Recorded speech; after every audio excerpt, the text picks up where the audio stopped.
Masa kekuasaan Spanyol di Indonesia.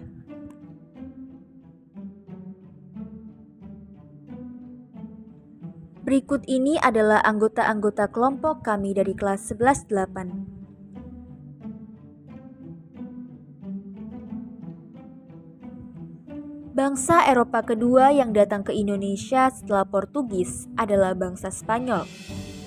Spanyol sampai ke Indonesia sekitar tahun 1521 atau sekitar 10 tahun setelah kedatangan bangsa Portugis ke Indonesia. Tujuan bangsa Spanyol datang ke wilayah Indonesia hampir sama dengan tujuan bangsa Portugis, yakni untuk mencari kekayaan, yaitu rempah-rempah, mencari daerah jajahan baru, dan menyebarkan agama Kristen. Tujuan ini dikenal juga dengan istilah 3G, Gold, Glory, dan Gospel.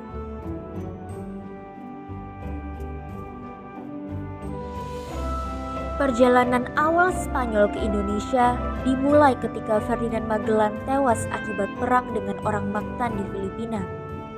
Mereka yang masih selamat dari peperangan tersebut akhirnya melanjutkan perjalanan ke Maluku di bawah pimpinan Kapten Juan Sebastian Delcano. Ekspedisi ini disebut dengan Ekspedisi Magellan-Delcano.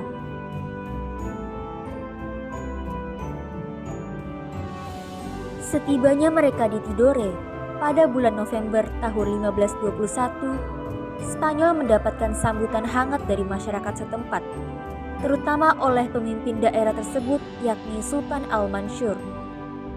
Hal ini disebabkan karena pada saat itu, kerajaan Tidore sedang berperang dengan kerajaan Ternate yang dibantu oleh Portugis.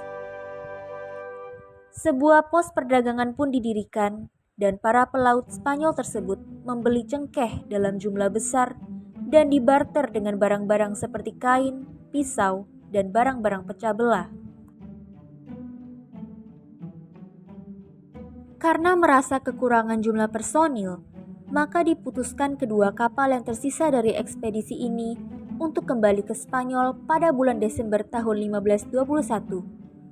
Kedua kapal yang tersisa yakni Victoria dan Trinidad direncanakan akan kembali ke Spanyol melalui rute yang berbeda.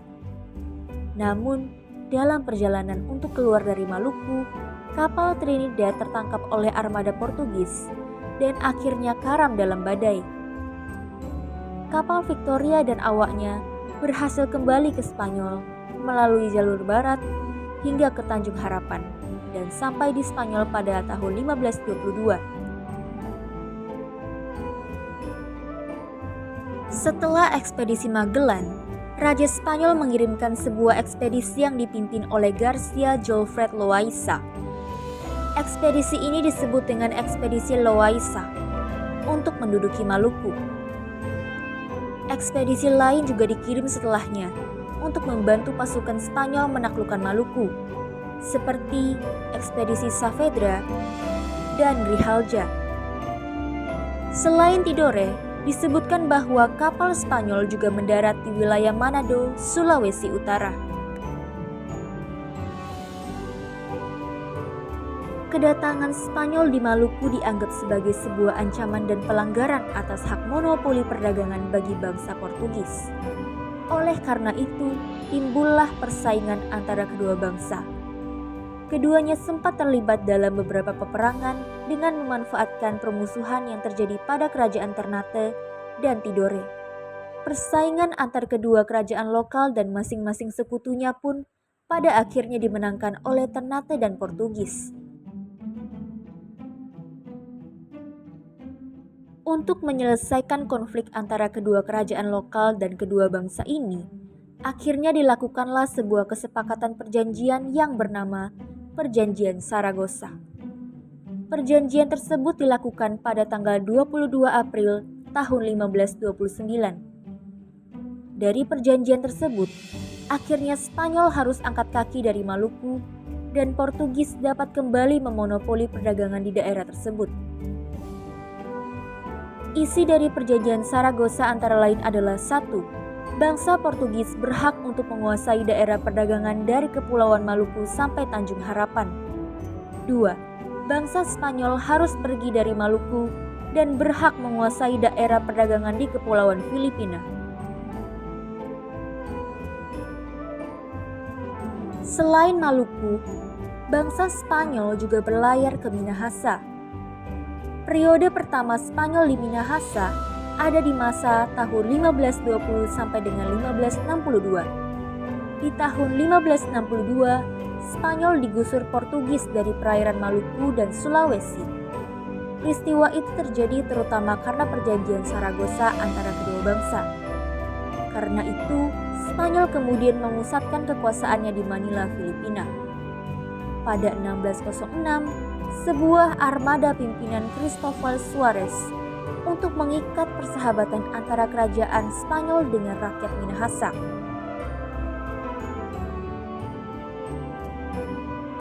Seiring berjalannya waktu, hubungan persahabatan antara Spanyol dan Minahasa berjalan dengan baik.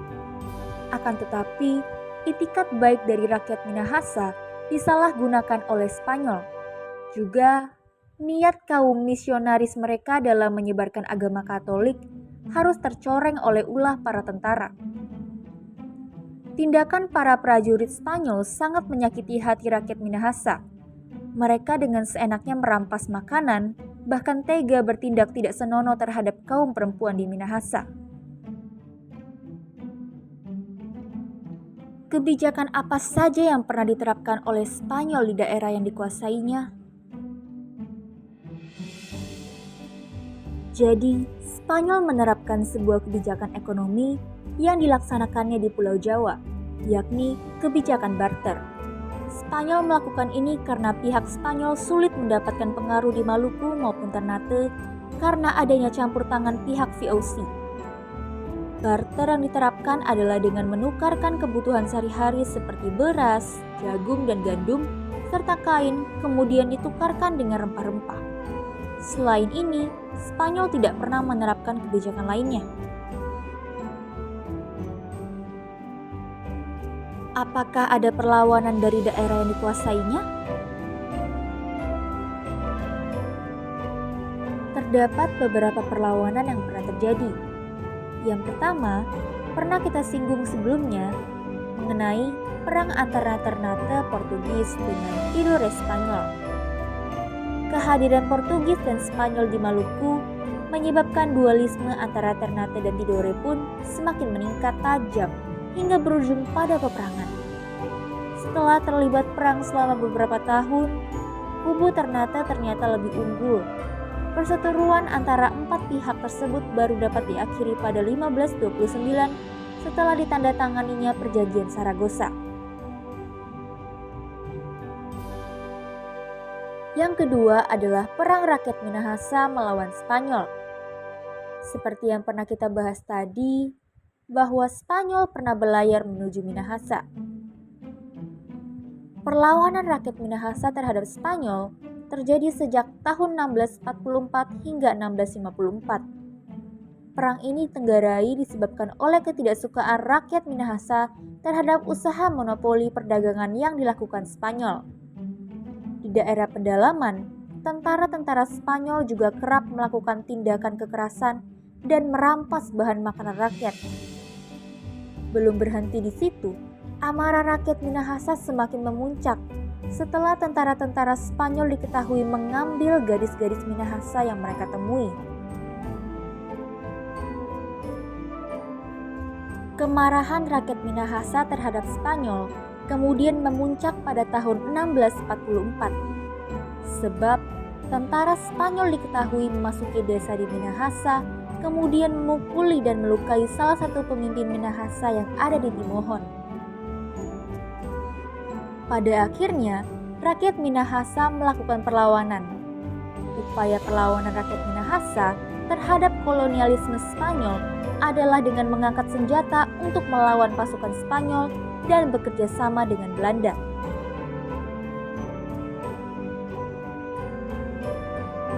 Bentrokan antara rakyat Minahasa dan Spanyol terjadi dan menewaskan sekitar 40 tentara Spanyol di Tanah Wangko.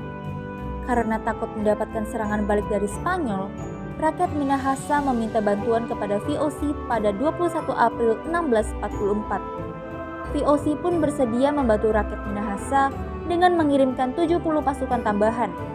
Pasukan ini dipimpin oleh Paulus Andriessen. Pada akhirnya, perlawanan ini dimenangi oleh pihak rakyat Minahasa. Sejak Spanyol pergi, rakyat Minahasa telah terbebas dari praktik kolonialisme Spanyol. Apa sajakah dampak kekuasaan Spanyol di berbagai bidang?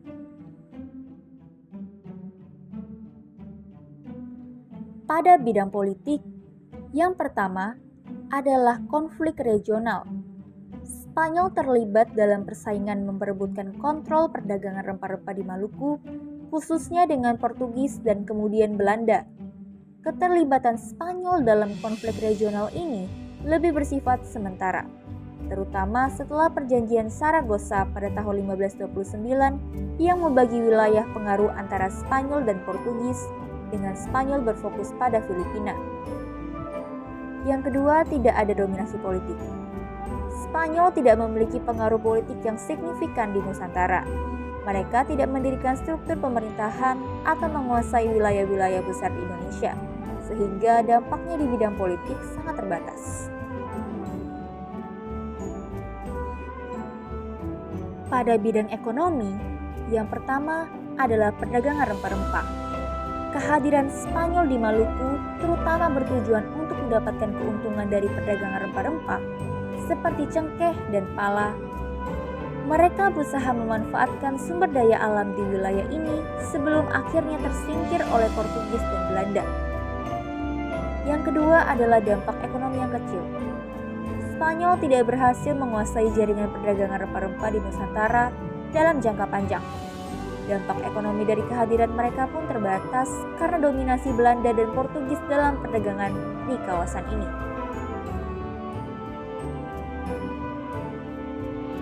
Pada bidang sosial budaya, yang pertama adalah terkait pengenalan agama Kristen. Salah satu dampak dari kehadiran Spanyol adalah penyebaran agama Kristen, terutama Kristen Katolik.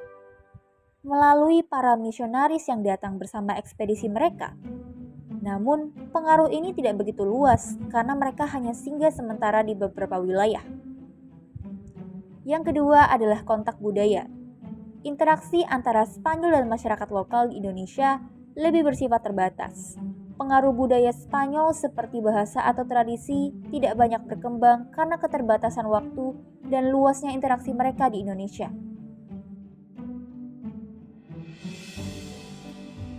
Peninggalan Spanyol di Indonesia. Yang pertama adalah Benteng Kalamata. Benteng Kalamata dibangun oleh Portugis pada tahun 1540 untuk memperluas pengaruh dan kekuasaan di Ternate.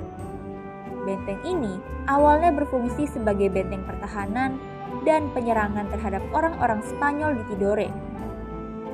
Benteng ini pernah dikuasai oleh 5 negara, yaitu Portugal, Spanyol, Belanda, Inggris, dan Indonesia.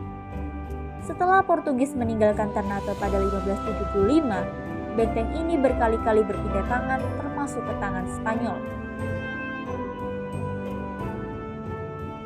Yang kedua adalah Benteng Toluco.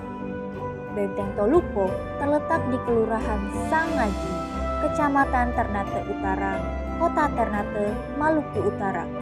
Benteng ini dibangun pada 1522 oleh Portugis dan digunakan sebagai tempat mengiring rakyat yang melarikan diri dari serangan Spanyol. Yang ketiga adalah Benteng Tahula. Benteng Tahula merupakan peninggalan Spanyol yang terletak di kota Tidore Kepulauan. Benteng ini didirikan oleh Spanyol pada tahun 1610 untuk mengusir Portugis di Indonesia. Pembangunan benteng ini melalui beberapa fase saat dipimpin oleh gubernur Spanyol hingga pembangunannya selesai.